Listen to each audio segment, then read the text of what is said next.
If you're building a business, whether you are a coach or an entrepreneur of some sort, or even if you have, honestly, I'm going to say an e-commerce business, you know that content is important and it can be so overwhelming because there's so many platforms and so many options. Well, today I am going to share with you exactly how you can craft your own content strategy plan. I got 7 steps and they're real good.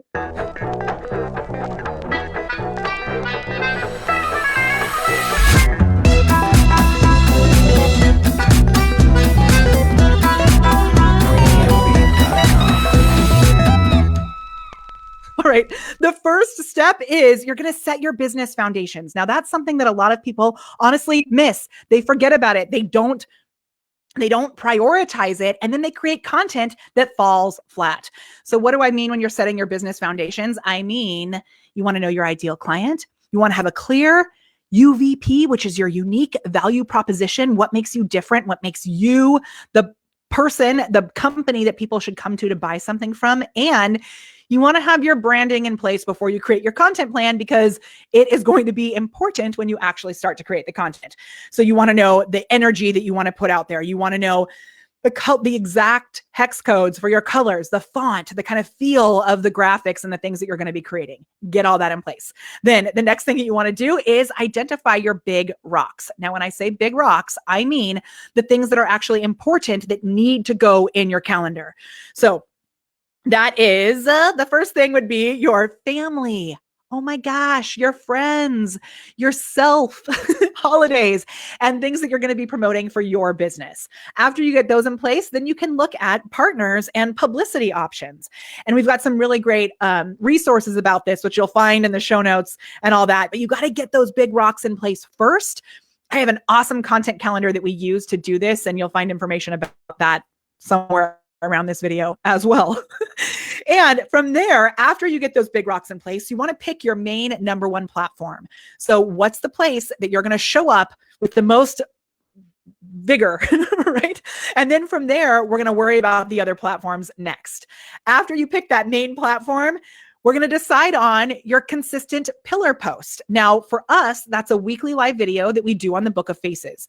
We then have that chopped up into a bunch of different pieces of content. So this could be for you a live video. It could be a blog post. It could be a pre-recorded video, whatever it is, but you want to put out one big piece of content, and then you're going to move into the next step, which is from there, you're going to build out your content categories around that one main piece of content. So that main piece of content comes out. Around there, you're going to have other things, other pieces of content like testimonials, maybe case studies. Maybe you're going to have some sort of engagement post. We have a whole framework for this, which there'll be more information on that in the show notes. But really, just pick content categories that help move people closer to buying from you.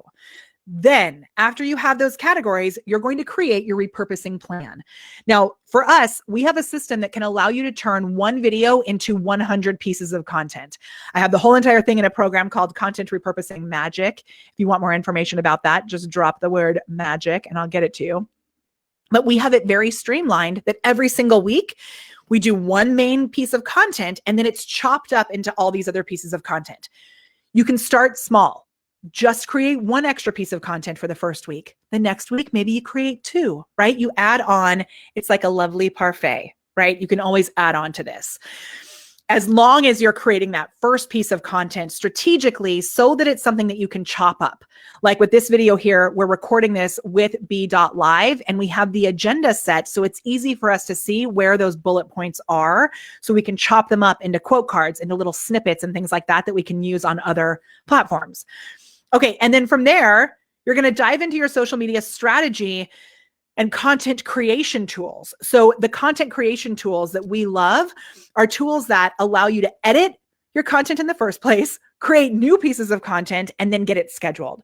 So some of our favorites are B.Live, which has a video editor built right in. You just chop little pieces out. We also love Repurpose.io. That allows us to instantly download all of our videos and do even more in the world of chopping things up and stuff like that, and then schedule it to other places. We also love InVideo, which allows us to create brand new videos out of our content that we created first, super easily. We have loads of templates for that. You can use Canva to create different graphic cards, things like that, which is really helpful as well. And we also have 2 tools that we love when it comes to scheduling. So if you have an agency or you're looking for something that's really robust, we go with Smarter Queue for that. It is a little pricier.